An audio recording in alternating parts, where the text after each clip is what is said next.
All right, welcome, folks. We are doing office hours for the Ontario plan, and we're just going to let a few folks have some time to join the meeting. So in the interim, while we wait, we have a looped presentation that will provide a little bit of information just in case you are looking for where a Spanish channel is. We are doing tonight's presentation in 2 languages.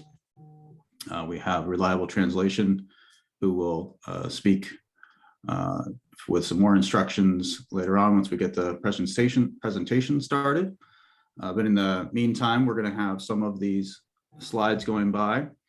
And while we wait, if we could, let me see, we have, I think, 5 folks have joined. I'm just going to call out your name and you can go ahead and unmute yourself. And if you could just let us know, but just kind of announce yourself, tell us maybe where you live, general area, we don't need an exact address, and maybe what you're interested in talking about tonight. By the way, the voice you're hearing, my name is Colin Drucker. I'm with Placeworks. I'm a consultant helping the city, and you will hear from a number of voices, and they will introduce themselves as they begin talking during various parts.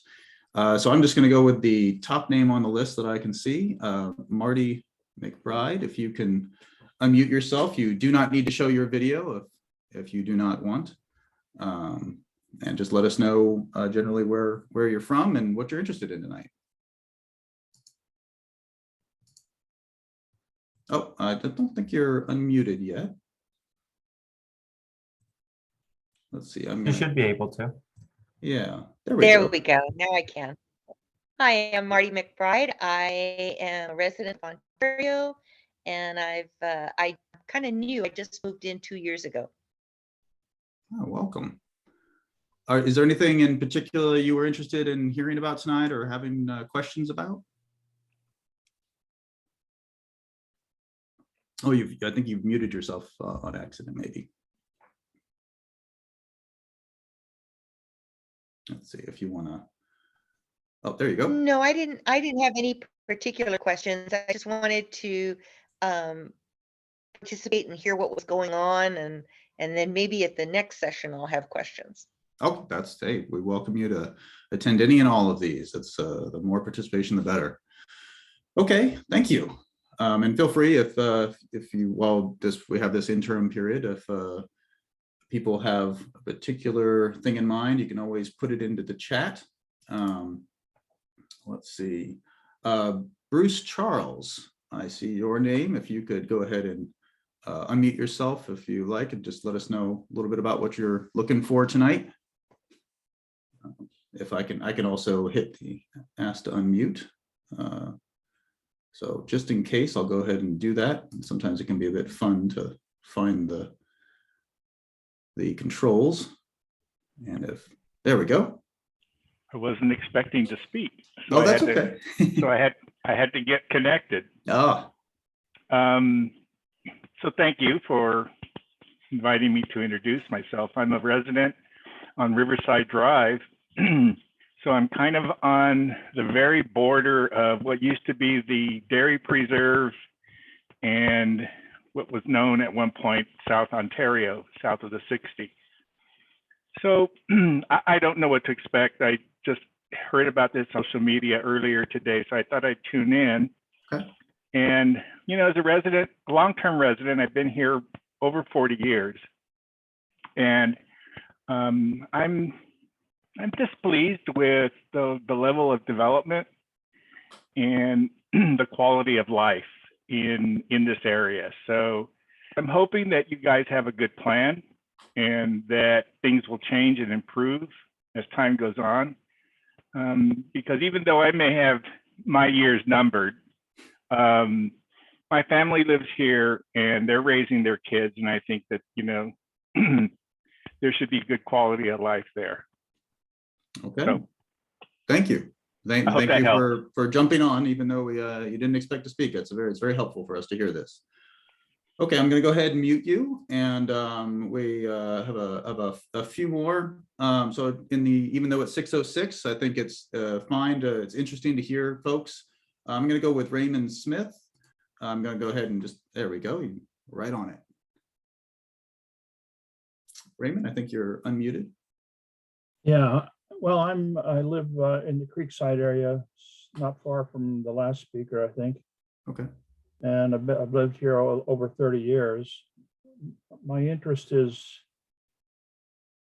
well, specifically, I'd like to know more about the climate action plan, the status of the existing plan and the updates that are proposed to bring, especially the CGH levels down to where they need to be. Okay. And I'm especially concerned because of the proliferation of warehouse approvals and how that affects the ability for the city to get pollution under control. Okay. Good. Well, we'll be able to speak to that tonight. That's helpful knowing going in. Will help us better prepare after we get through a little bit of presentation. So thank you. I'm going to go ahead. You've already muted yourself. Thank you very much. Stanny B. Forgive me if I butcher anyone's name here. Oh, no worries.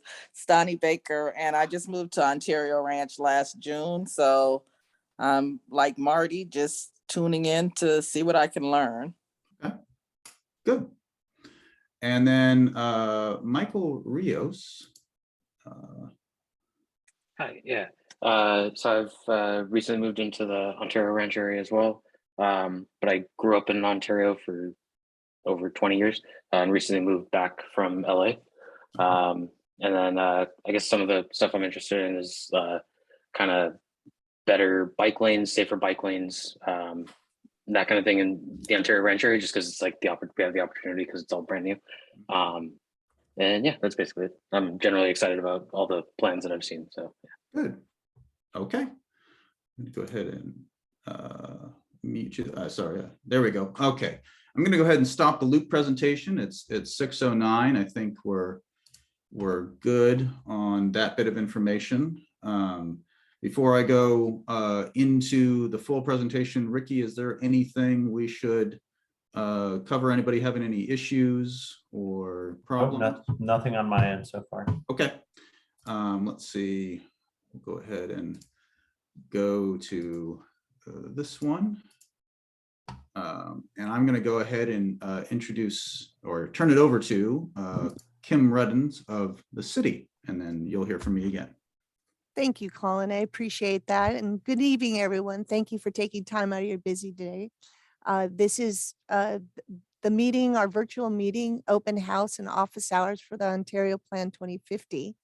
My name is Kimberly Ruddens. I'm a principal planner and responsible for the Ontario Plan, which is our general plan, which we're updating currently, and what this meeting is about to get your input. Our city team tonight includes our staff, city staff, including our city planning director, Rudy Zeladon, is on the line and available, as well as staff, Tom Gron, our senior planner, and Robert Morales. In addition, you've already met Colin Drucker. He's from Placeworks. He's our lead on preparing the 2050 update to the general plan. And we also have certified Spanish interpreters that you can access on the second channel. So this is the first of 4 open house office hour meeting over the next couple months. It's in order to give the community another opportunity to access information, share perspectives, and also ask questions of staff in a less formal way. We're going to have 3 virtual, and the last one will be an actual open house.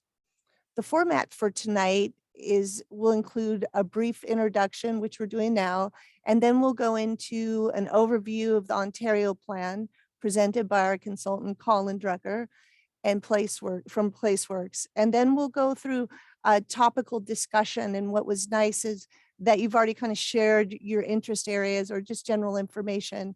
And you can ask other questions or share insights. We're here to listen and provide information to you. we appreciate that everyone being respectful and of the time and support of everyone to have an opportunity to share, but looks like we're fine there. So please ask questions at the end. And then now I'd like to introduce Colin again to walk through again how you can communicate to us through chat, as well as a brief presentation of the Ontario plan. And then we'll turn it over to an open dialogue of questions from you, concerns, and hopefully we can all learn more from each other. So with that, Colin. All right, thank you, Kim. Let's see if Kim, if you can go ahead and mute yourself if you haven't already. And obviously, if folks from the city, if they ever feel the need or desire to jump in, we'll hear from them. I'm gonna do a brief presentation, as Kim said, just to get some folks oriented with what we are talking about tonight. As a reminder, we are recording these office hours. So on the plus side, you'll be able to go back and review these. If you want to share them with folks, either in advance of the next office hours or just to understand what has gone on.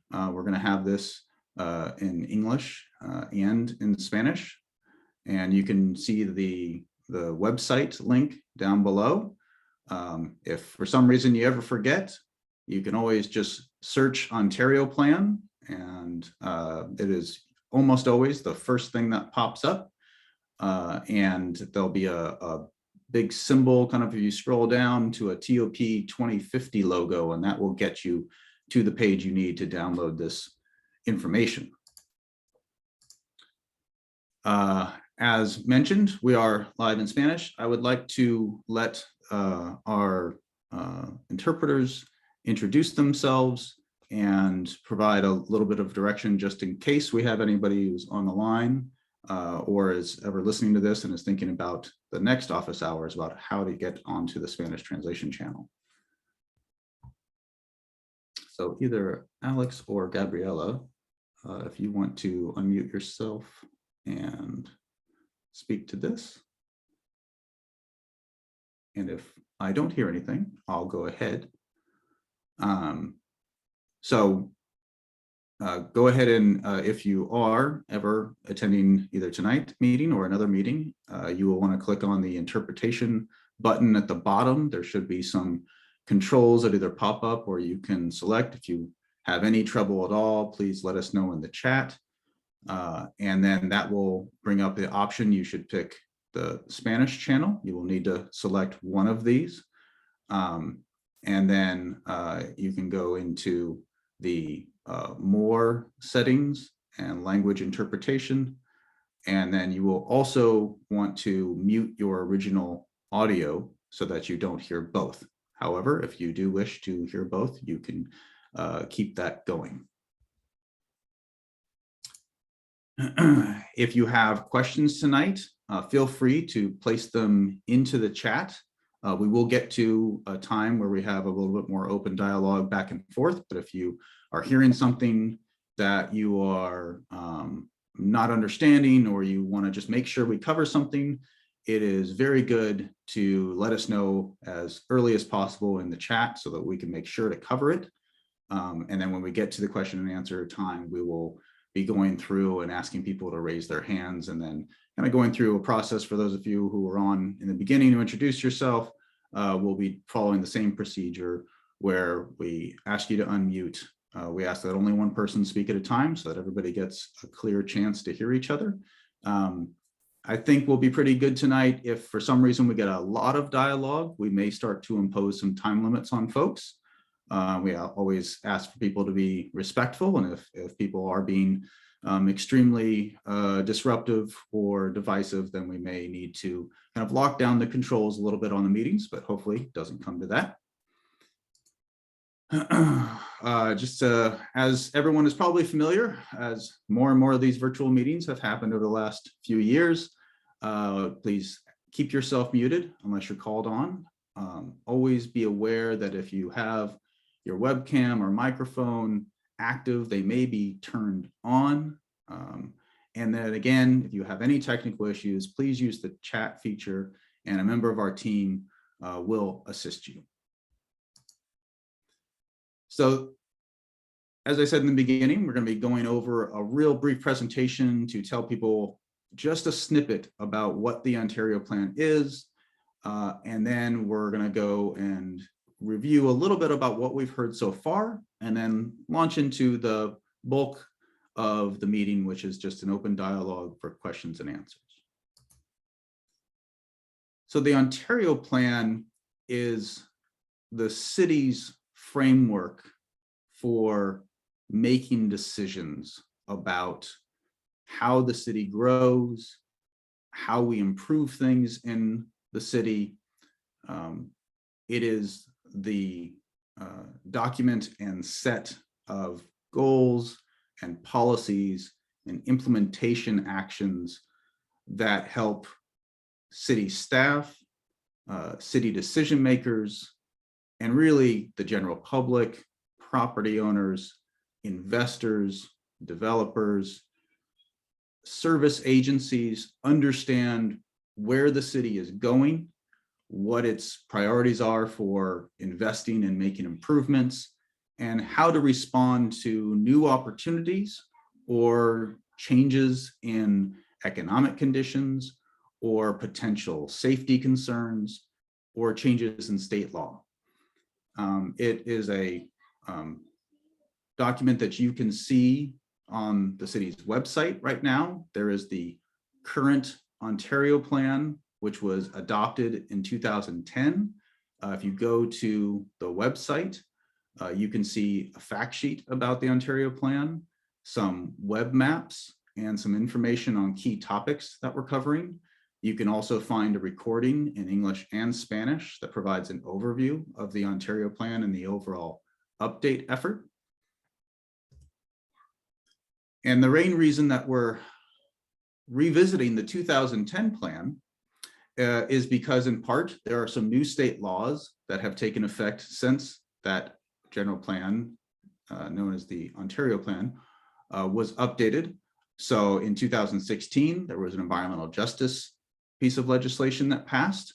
And so we want to make sure that we look at the city's existing health policies and augment them so that they address both new conditions and state law on environmental justice.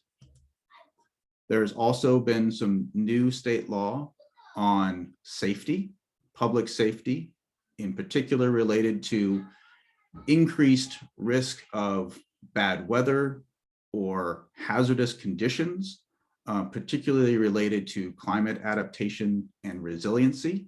That idea of being able to quickly bounce back to a healthy normal, whether it be an economic resiliency or physical or even social or mental. So after disasters or problems that are experienced because of natural hazards or disasters, whether it is due to changes in the climate or not, the city trying to establish updated and upgraded policies to help ensure the safety and resiliency of the community.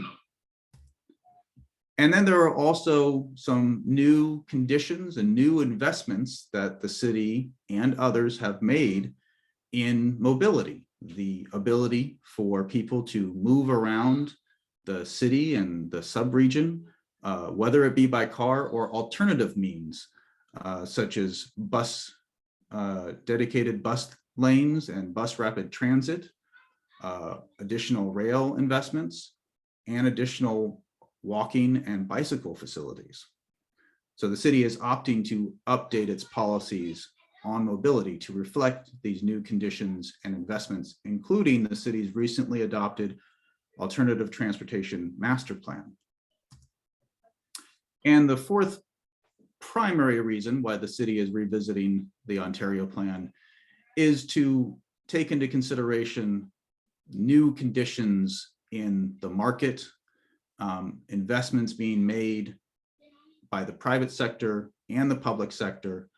Obviously, the last few years have been very tumultuous and difficult and have really created a big impact on how people develop, what types of uses and spaces get developed, in particular, the impact on the office market, the hotel market, and even the commercial or retail market. Wanting to make sure that the city positions itself to reflect these changes in conditions and makes a land use plan and economic policies to ensure that the city sustains its prosperity and growth. The city has continuously been doing engagement with the community, and we wanted to make sure to incorporate what already has been done. This timeline shows what has happened since 2018, whether it is focused on the downtown, active transportation, designing the great park, and then looking at parks overall in the city, and a really big focus on affordable housing and housing assistance, both when it comes to fair housing, the use of federal and state dollars, as well as the recently adopted housing element that sets the city's trajectory and strategy for providing affordable housing and opportunities for market rate housing and assistance to those in need. The city in late 2020, and really in earnest in 2021, last year, began an update of the overall Ontario plan based in part on the feedback received during these outreach efforts. This slide is in English, and then for those who want to view this later on or looking at this tonight, we also have this slide translated into Spanish. Here is a slide that shows where we are in the overall process. There is a lot on this slide, but if you start with up at the top on the where we are in the red arrow, as I said, we started this effort based on the progress and the input that was generated since 2018, and we are continuing the community outreach and engagement, where we are now really finalizing the policy plan, finalizing the analysis of the potential impacts of the updates from an environmental perspective. The term CEQA you see there, CEQA, California Environmental Quality Act, requires that the city evaluate the potential impacts of the update on the environment. That is where you will hear the term EIR, or Environmental Impact Report, come up. And as somebody mentioned at the beginning, we are also incorporating an update of the city's Community Climate Action Plan.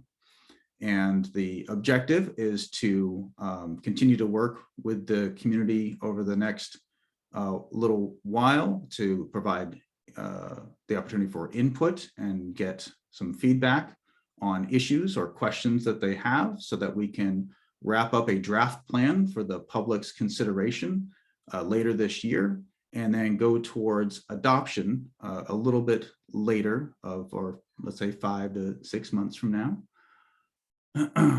And then post-adoption, towards the right of the slide, will be focused really on implementing the plan and finalizing any zoning standards that were created out of here, and placing this content on the website so that it is more accessible, and then trying to reestablish a potential system where the city tracks its progress and provides feedback on how it can improve the actions that are trying to be set towards achieving the goals in the Ontario plan. And like the slide previously, we also have this slide translated into Spanish for those who are interested in viewing it tonight or returning to this slide. We will also have the presentation itself, not just the video, available for download.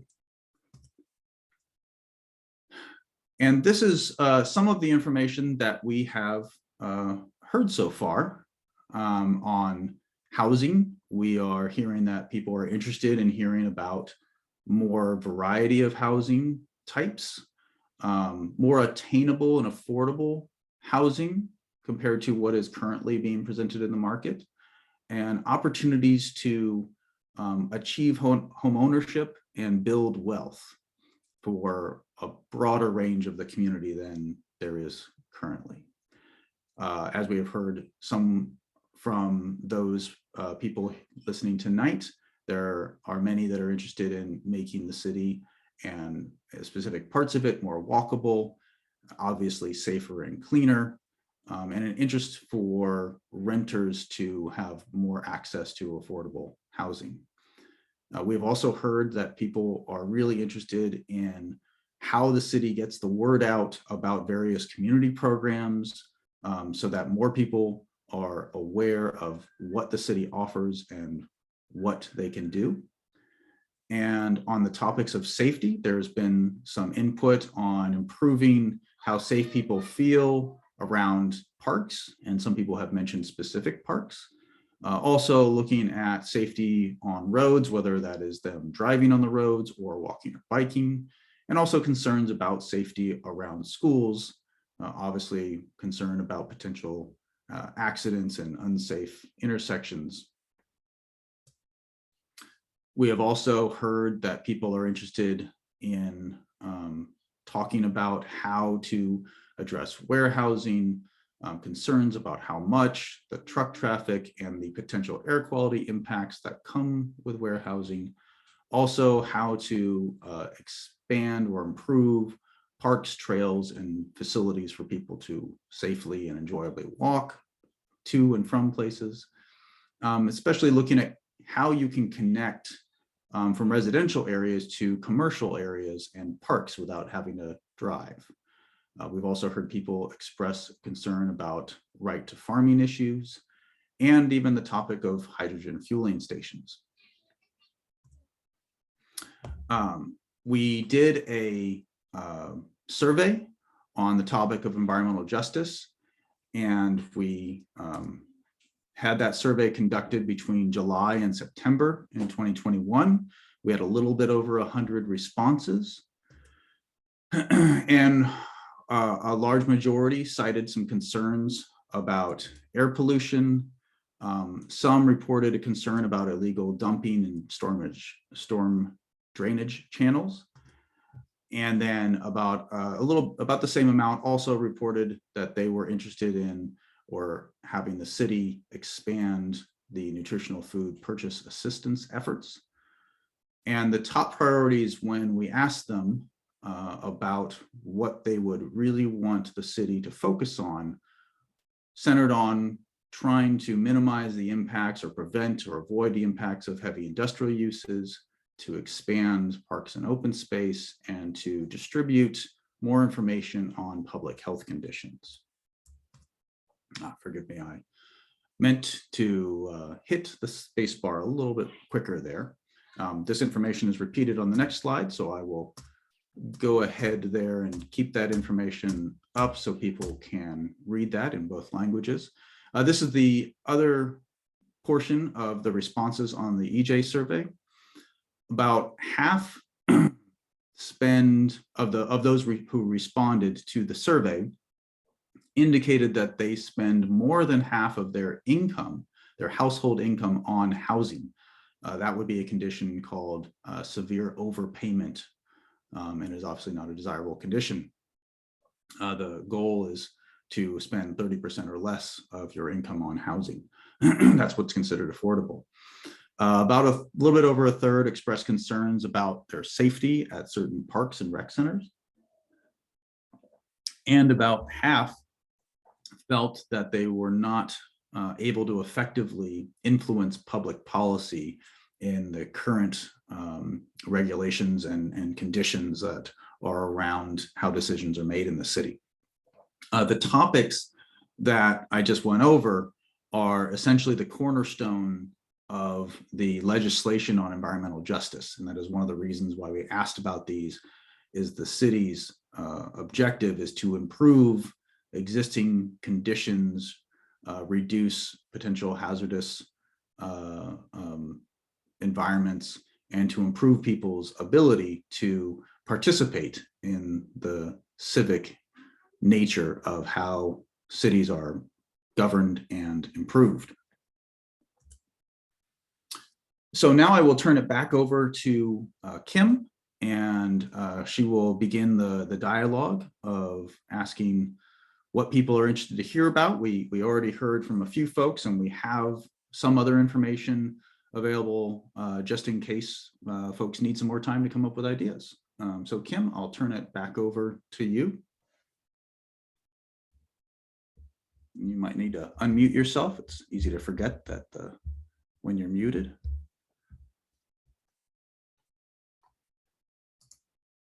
Let's see, I'm going to go ahead and ask you to unmute just in case. Thanks. I wasn't There. able to unmute. I appreciate that. Thank you, Colin. We are eager to hear from you. I know we already went through some of your ideas or thoughts and questions. But before that, I was wondering if we would want, or Rudy, would you like to say a few words before we get started here? I apologize. You were muted and we couldn't unmute you.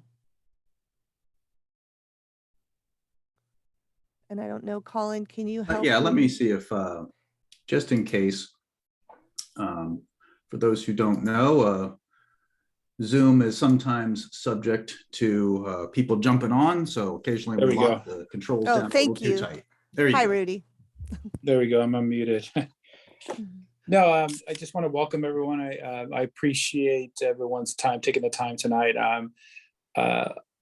I enjoy when people participate and ask various questions, because I think that's part of the process. And a lot of exciting things happening in Ontario, both north and south. So I've heard from earlier from a few new residents.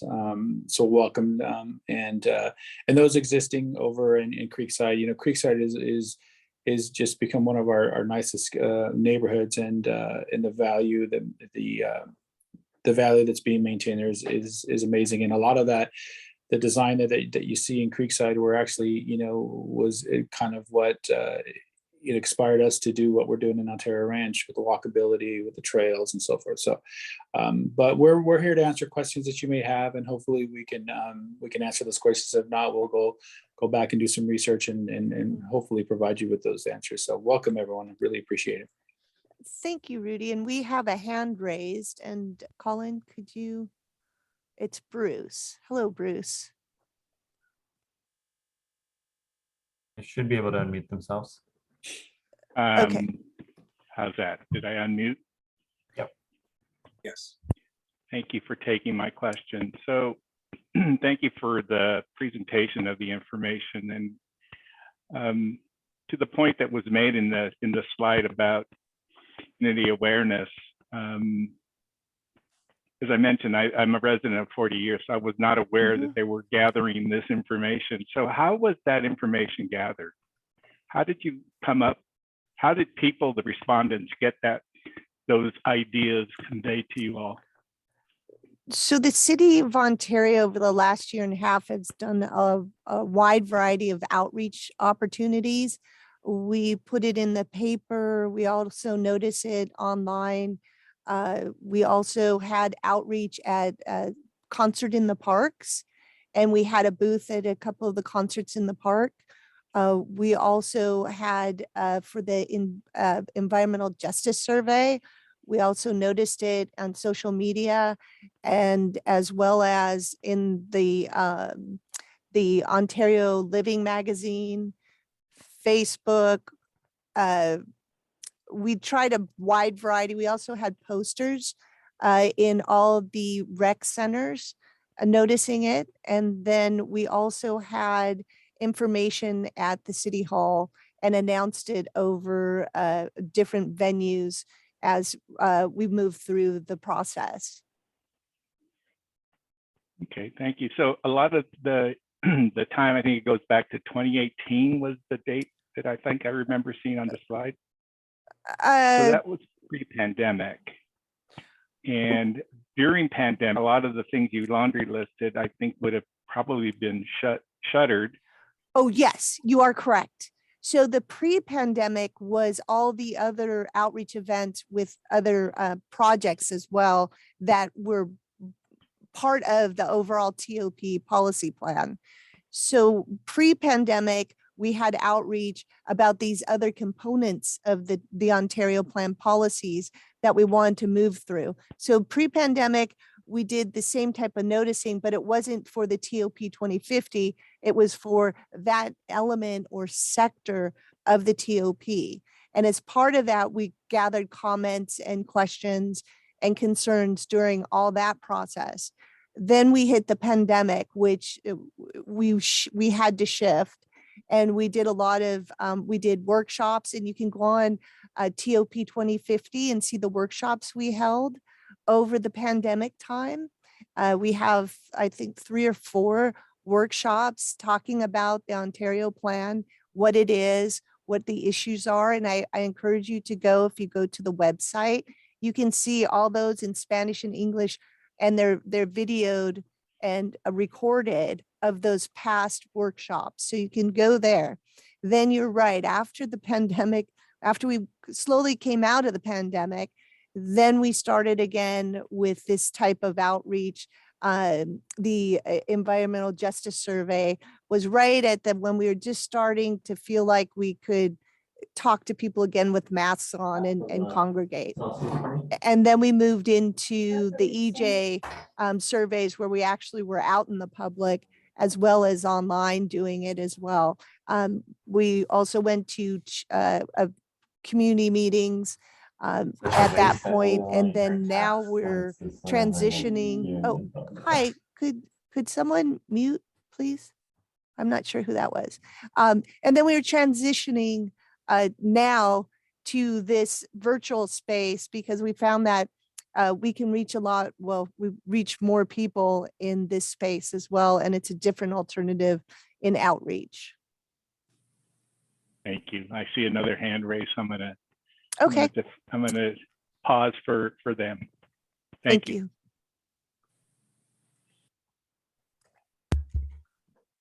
Okay. Hi, yeah.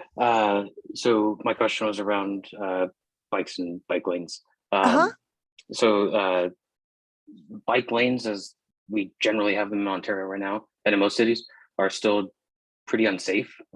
Just like right next to traffic, a car might swerve, something like that. And then sharrows have actually been shown. Those are like the arrows that you see in the street, where it's like little arrows in bike. And that's actually been shown to be less safe than just not having sharrows, because it gives kind of like this false sense of security. So I was curious if there was any thoughts on kind of any changes around that. Like a simple change might be to swap kind of the parallel parking lane and the bike lane with each other. So then that way the parked cars serve as kind of like a barrier with the bike lane. Some, I don't know, different things like that. Yeah. Oh, no, thank you for your question. We appreciate it. Oh, the city is looking at complete streets, and that's, it sounds to an extent where we look at the bike lane as some type of buffer between the bike lane.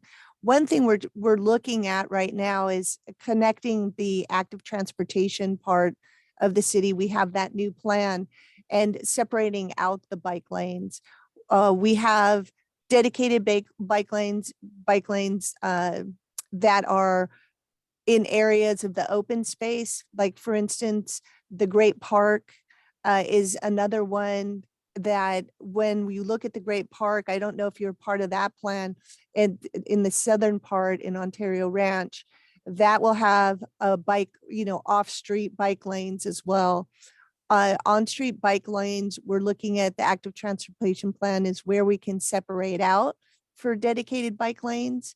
That's something that our transportation manager is looking at as well, but it is part of the overall update. We have to address complete streets, and that is part of the Complete Streets program. Does that help? I would go ahead, Rudy.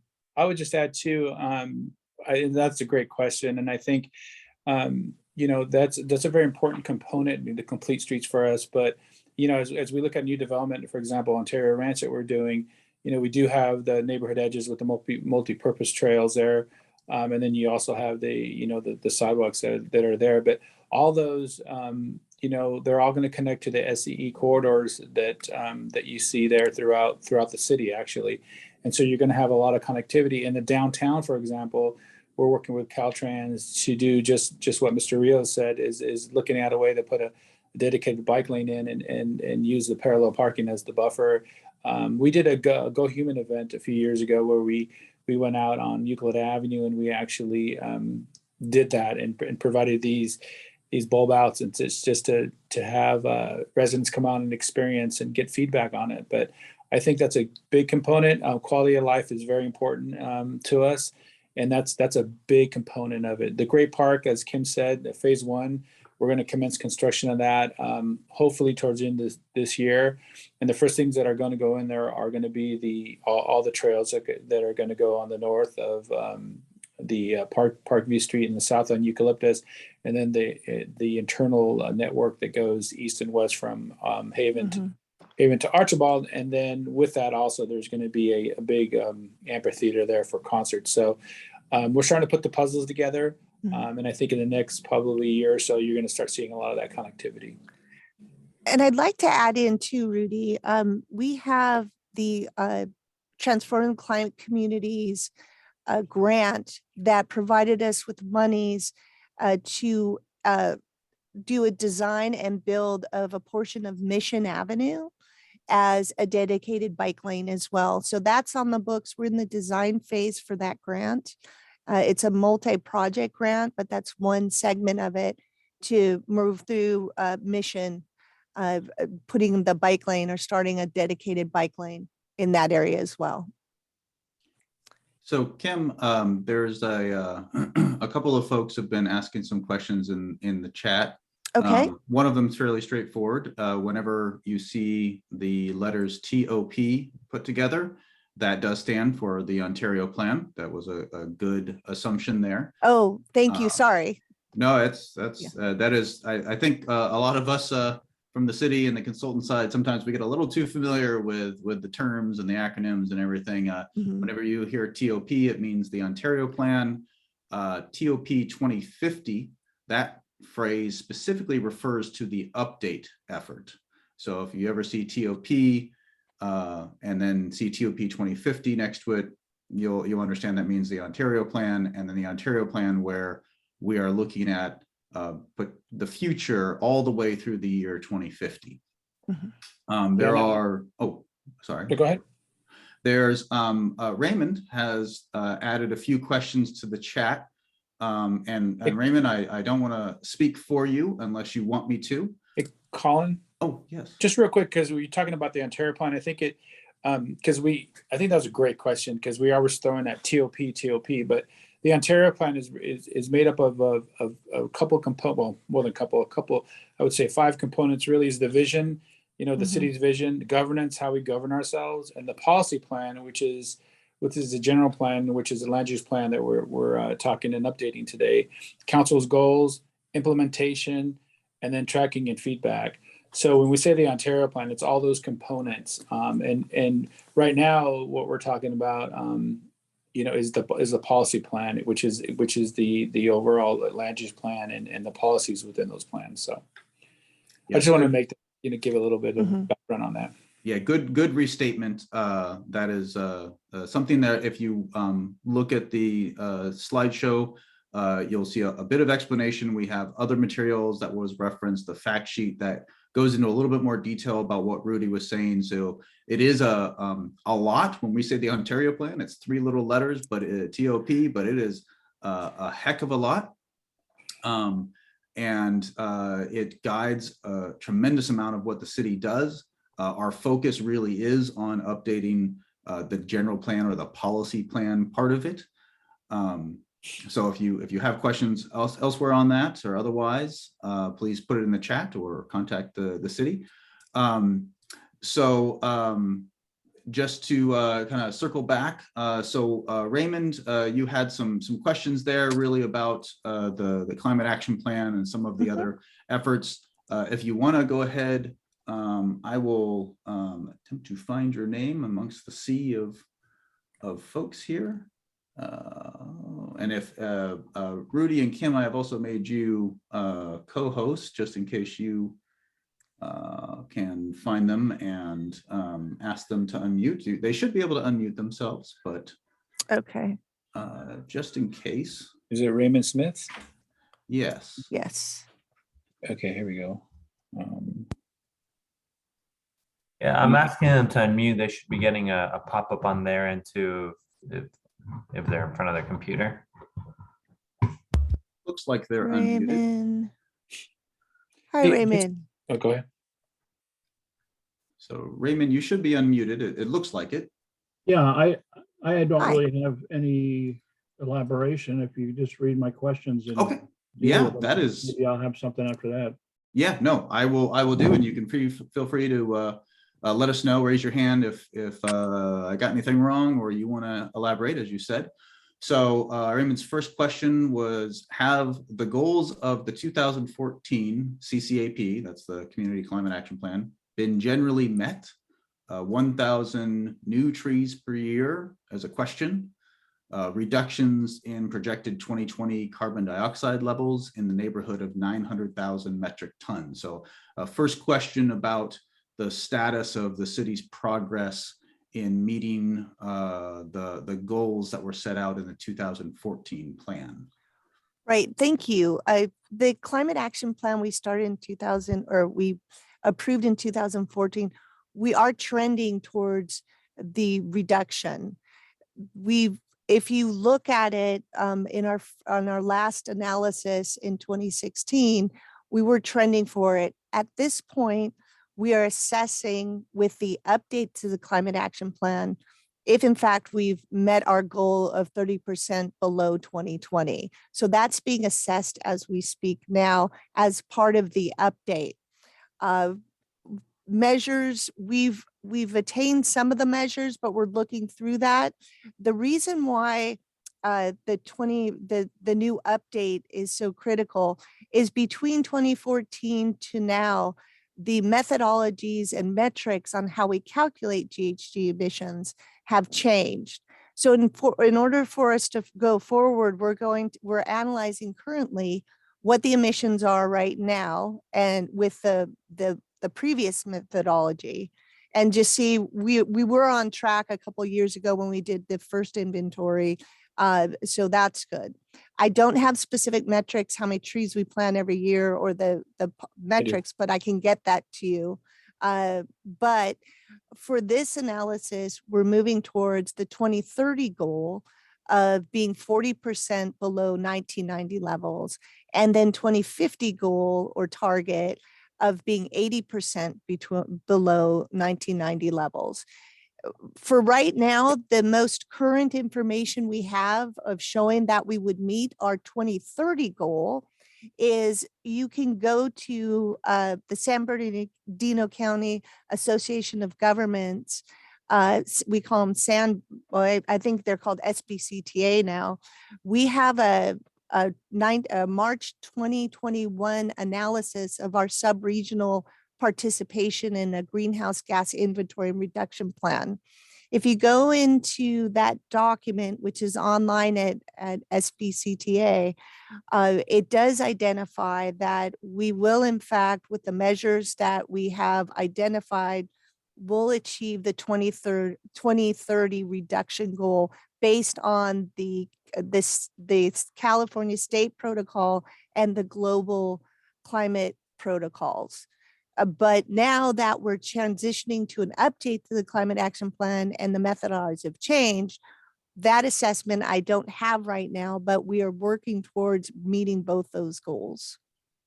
And Kim, I would add, in terms of the trees, that's a great question, because we get that question all the time. And just to give an example how many trees we plant, this year, our fiscal year, which starts last June and ends actually in July of this year, we're going to be planting, well, we've planted so far over 6,000 trees. So I think in terms of landscaping and trees, we're way ahead in terms of the cap. And the other thing that I just want to let you know about this new cap update is that prior we were never, it wasn't an opportunity to capture sequestration from plants, trees, soils capturing CO2. So this is another change here, because if you look at it, we have the Great Park, which is a wonderful opportunity for our community to enjoy the park, but also for us to really concentrate on being a sequestration area for our city, or the lungs of our city. So that's something that Rudy's been leading the Great Park program and with community life and culture, and looking at how we can plant more trees.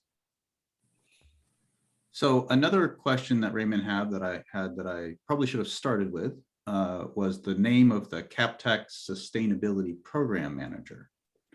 And I'm not sure if I may be missing. Oh, that's Kimberly Ruddens. It's me. Right. Wow, you talked about that as if Kim you were has a many different roles. person.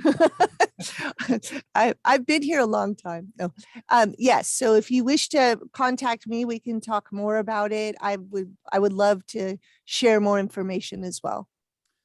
And then his other question was that it seems like the suggested methods for improving the air quality in the earlier plan were not requirements. Why aren't large projects required to have solar roof panels, electric vehicles for unloading trucks, many other ways to mitigate? Yeah, that's a great question. That is a great question. And I applaud you for asking that. Because of the way it was structured, it was not mandated. And there's a couple reasons why. Number one is the technology wasn't there yet. In a lot of cases, especially with mid and large haul trucks, we didn't have the technology and battery size and range for that. We did have some issues too, and we still do, about infrastructure. Infrastructure, just like, I was trying to explain to somebody, there's gasoline stations on every other corner. We have to think about that, transitioning gasoline stations into electric charging stations. It takes time. The city has moved forward with that in the sense that we encourage, when someone comes in, a new development has to go through a screening table to ensure that they get their share of emission reductions for new development. As part of that, they have a myriad of opportunities to reduce their greenhouse gas emissions. What's critical about that is some of them can try, some projects may want to, put all solar to get their 100 points in their checklist. Others may want to do a variation and do all lighting or their heating and cooling, or some may want to put all solar across the top. So remember, this was back when the California Green Code and the building code identified that solar will be required on all residential rooftops by I think, Colin, don't let me speak wrong, 2030. And then it will be a requirement, a mandate, and following that for industrial projects. So we are working within the state context of what we're able to provide as an opportunity for folks to reduce their emissions. The other thing too is that we have to think about the infrastructure, and that's something that we're working on. We're working with our sub-regional partners because we have a lot of great things going on in the area of putting in charging stations. We have 25 total in the city that the city has invested in putting in different rec areas behind our city hall. The area that is most challenging right now is distribution, long haul distribution trucks. Those are the ones we have a test program from one of our industrial warehousing that does have 2 electric trucks and a charging station. If you think about charging trucks, large haul trucks, it's a very complicated process in understanding how much energy they need. They have to upgrade the energy transformer. What is the real range with a full load when you're out in the public, out in the roadways? So those are a lot of things that we're in support of. We're working with our sub-regional and regional partners in the goods movement area. As you know, the ports are requiring now a lot of the trucks going in, they have to be clean trucks or electric. we're working with them about range and trying to work out with one of our partners is Voval as well. So I hope that helps in understanding a little bit more of the complexities. And we're gonna I'm gonna go to a quick question of Marty's. And then we see that there is someone with their hand raised. So Marty's question was, can plans for revitalization of the downtown Ontario be found on the website? Rudy, I believe we do have sorry, some can- plans. Can you repeat that question? I'm Yep. sorry. Yes. Can cut out. plans for revitalization of downtown Ontario be found on the website? Not currently on the website, but if you want to go ahead and leave your give us an email, I can work with economic development. We can send you some of the plans that are currently that we're looking at. There's a lot going on in the downtown area. We just hired Studio 111 to look at adaptively reusing some of our historic buildings. So they're come up with these really neat concepts, providing sidewalk dining, taking some of our smaller east and west streets and bringing, condensing the streets, putting parklets out there for restaurants. And then we're also, we have a lot of development going on downtown, the mixed use development. We have the parking structure that's almost going to be, I should be completed probably in the next month or so. And actually that one has, I think 12 or 13 charging stations in there. So Yeah.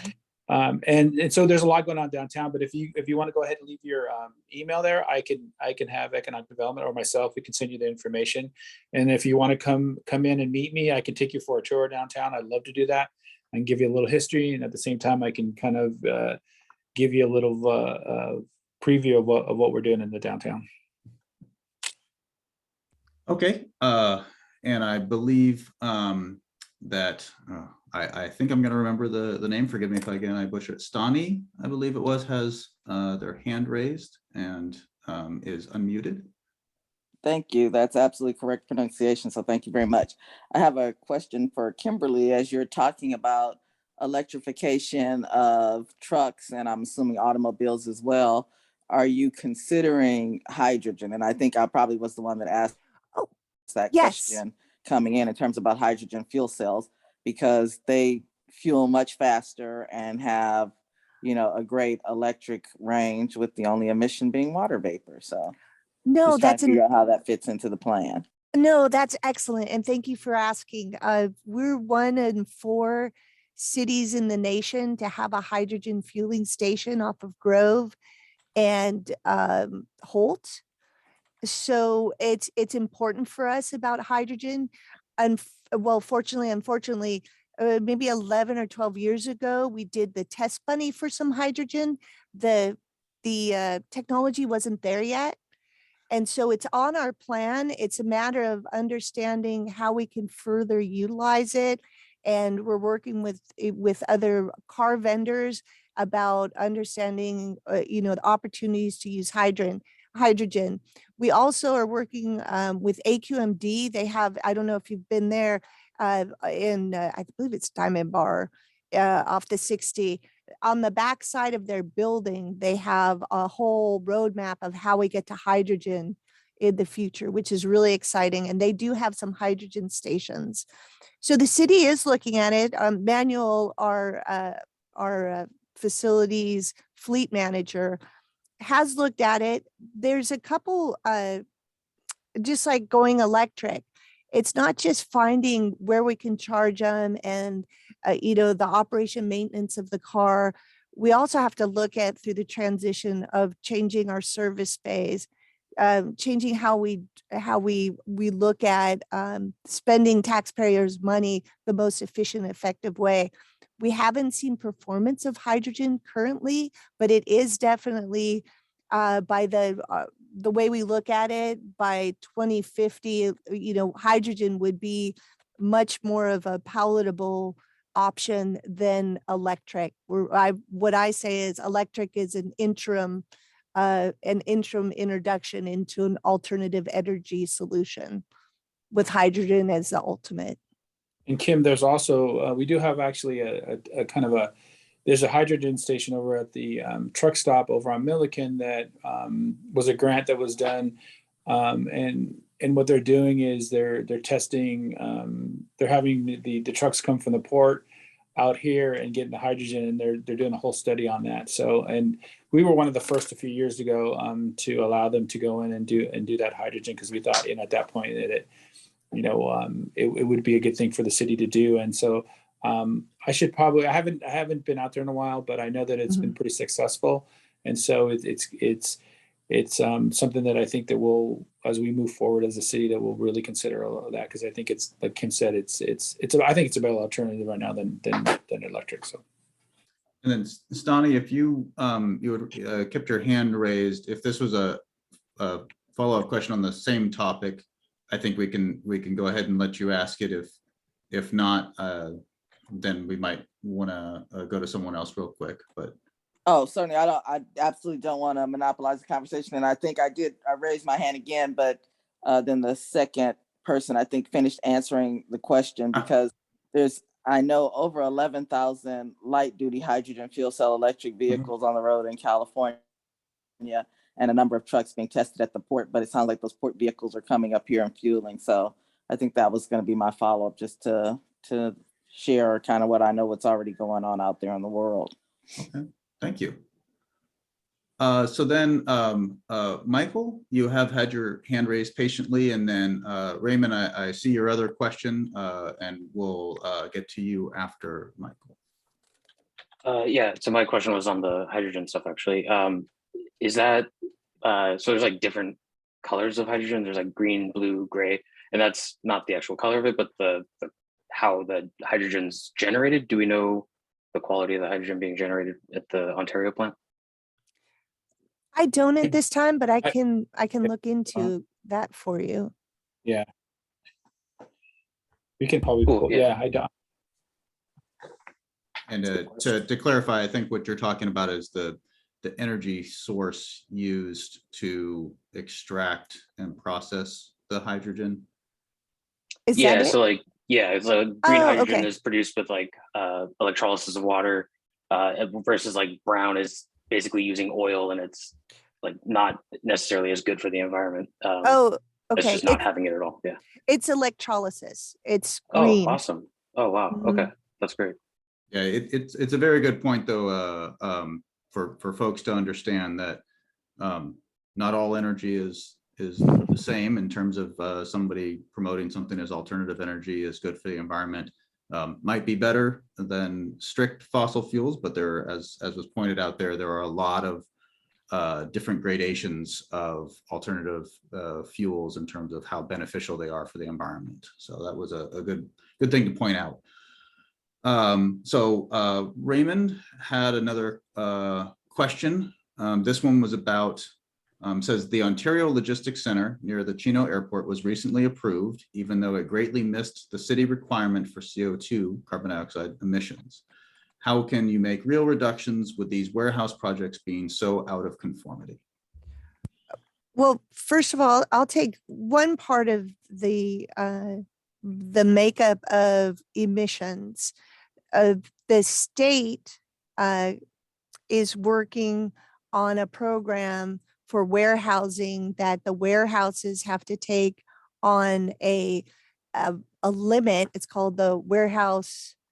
Oh, it's called WARE, the acronym. But what happens is as trucks come in, that warehouse has to comply with a reduction in emissions based on truck emissions. And that's coming into play in 2025. And so the larger warehouse and distribution centers, it'll start out at the larger ones and slowly migrate down to mid-size over the next 3 to 5 years. But that is something that AQMD and CARB, our California Air Quality Management District, are making the ruling and finalizing it, or it might be finalized now, that they'll be required to comply with a certain emission cap. That's one thing. The other thing that's coming along with that is that there's more opportunities for electrifying their fleets with funding. And so we're anticipating that's another opportunity where they can reduce emissions from the trucks. Okay, we have reached the point where we no longer have any questions in the chat. That does not mean that tonight's meeting has to stop. If folks are interested in still asking a question about something, please go ahead and either raise your hand or place it in the chat. And if we don't see any activity, then we'll go ahead and go towards telling you about when we're next holding office hours. It is posted on the website just in case you need to go. So I'm not seeing anything, any activity in the chat. So I'm gonna go ahead. We can always, oh, Michael got us Awesome. there. Yeah, quick question. I was just curious if there was any new information on breaking ground for Ontario Ranch Great Park. Yeah, so right now we are in the process of doing the getting the grading plans, trying to get those completed and approved. And then it looks like probably by the end of this year, we'll break ground on the grading. It's 130 acres of first phase. So we want to grade it all at one time. And then we have enough funds right now to go in and start, putting in, like I talked earlier about some of the major trails, a lot of the trees, and we're going to focus on the first kind of amenity, which is a big amphitheater and a farm hub. And then we're going to be moving, east and west from the center. The other really good news is also just on the west side of Archibald, just south of Ontario Ranch Road, where the Lewis piece is there. They have phase 2 of the Great Park, and so they just submitted plans. They're going to construct that second phase, and so they just submitted plans. So they're going to be under construction with the second phase probably early next year. And then we'll have the bridge that's going to connect over Archibald that'll connect the phase 1 of the park with phase 2. So it's very exciting.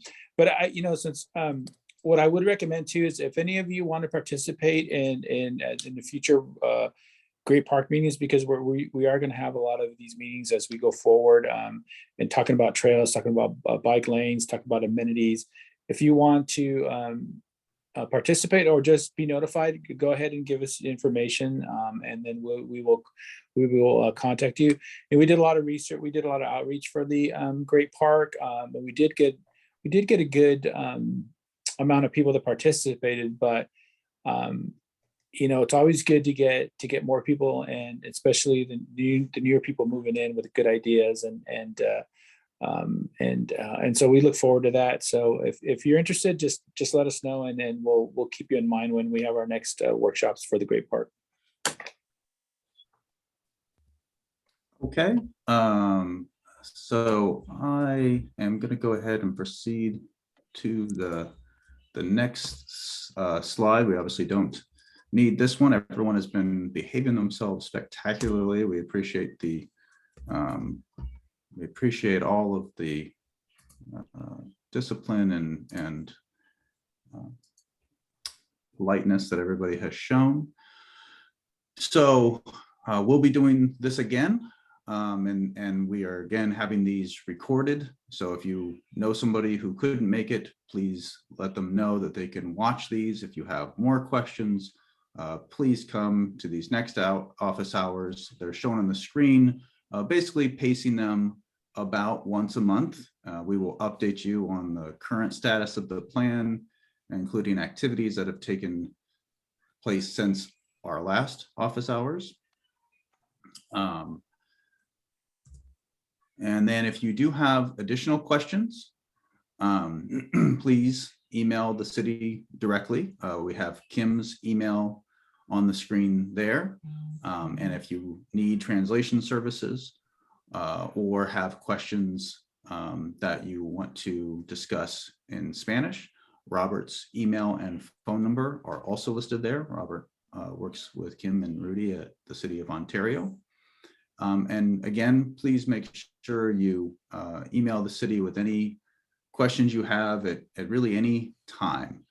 And we will, Michael, we will get your email to the city, has that in the chat, interest in the Great Park. So we have that, we'll get that. And with that, I'll turn it back over to Kim to close out the meeting. All right. Well, thank you, Colin, and thank you everyone for participating. Please don't hesitate, email or call, and we can set up a meeting if you have other questions or concerns, or you just want to talk further about the information at hand that we briefly went over today. So with that said, we appreciate your time, and please let other folks know about the next meeting virtually, and then check our website if we have other information that you're interested in regarding the topics we discussed tonight. So once again, thank you and have a great evening. Thank you, everyone.